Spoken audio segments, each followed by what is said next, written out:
Israel സൈന്യത്തെ പിൻവലിക്കാനുള്ള വ്യവസ്ഥകളെ ചൊല്ലി ഇസ്രായേലും ഹമാസും തമ്മിലുള്ള വെടിനിർത്തൽ ചർച്ചകൾ സ്തംഭിച്ചു.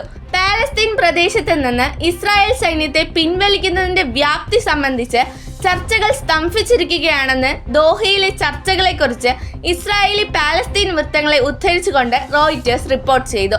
ഗാസയുടെ ചില ഭാഗങ്ങളിൽ സൈനിക സാന്നിധ്യം നിലനിർത്താനുള്ള ഇസ്രായേലിന്റെ നിർദ്ദേശം 60 ദിവസത്തെ വെടിനിർത്തൽ വൈകിപ്പിക്കുന്നുവെന്ന് ചർച്ചകളെക്കുറിച്ച് പരിചയമുള്ള ഒരു പാലസ്തീൻ വൃത്തം AFPയോട് പറഞ്ഞു. അമേരിക്കയുടെ പിന്തുണയോടെയും ഖത്തറിൽ മധ്യസ്ഥത വഹിച്ചും നടന്ന പരോക്ഷ ചർച്ചകൾ നിർദ്ദിഷ്ട 60 ദിവസത്തെ വെടിനിർത്തൽ, ശേഷിക്കുന്ന ബന്ദികളെ മോചിപ്പിക്കൽ, ഘട്ടം ഘട്ടമായുള്ള ഇസ്രായേൽ സൈന്യത്തെ പിൻവലിക്കൽ എന്നിവയെ കേന്ദ്രീകരിച്ചായിരുന്നു. ശനിയാഴ്ച വരെ ചർച്ചകൾ തുടർന്നതായി ഒരു ഇസ്രായേലി ഉദ്യോഗസ്ഥൻ റോയിറ്റേഴ്സിനോട് പറഞ്ഞു. ഇരുപക്ഷവും പ്രതിസന്ധിക്ക് ഉത്തരവാദിത്വം ഏറ്റെടുത്തു. ഘട്ടം ഘട്ടമായുള്ള ഒരു കരാറിൽ ഇരുപക്ഷവും താൽപര്യം പ്രകടിപ്പിച്ചിട്ടുണ്ടെങ്കിലും പ്രാദേശിക നിയന്ത്രണം, ബന്ദികൾ, യുദ്ധത്തിന്റെ ഭാവിഗതി എന്നിവയെ ചൊല്ലി കടുത്ത വ്യത്യാസങ്ങൾ നിലനിൽക്കുന്നു.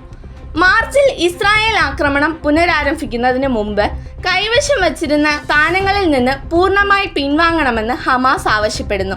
എന്നിരുന്നാലും ഹമാസ് വിട്ടുവീഴ്ച ചെയ്യാൻ വിസമ്മതിക്കുകയാണെന്ന് ഇസ്രായേലി ഉദ്യോഗസ്ഥർ പറയുന്നു. ഹമാസ് ഇപ്പോഴും പിടിവാശി തുടരുന്നതിനാൽ ചർച്ചകൾ മുന്നോട്ട് പോകുന്നില്ല എന്ന് ഒരു ഇസ്രായേലി ഉദ്യോഗസ്ഥൻ അവകാശപ്പെടുന്നുണ്ട്.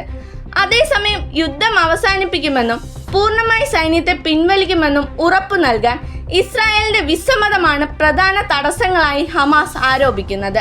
പ്രതിസന്ധി പരിഹരിക്കാൻ ഒരു US പ്രതിനിധി ദോഹയിൽ എത്തുന്നതുവരെ മധ്യസ്ഥർ ചർച്ച നിർത്തിവച്ചിരിക്കുകയാണെന്ന് റിപ്പോർട്ടുണ്ട്.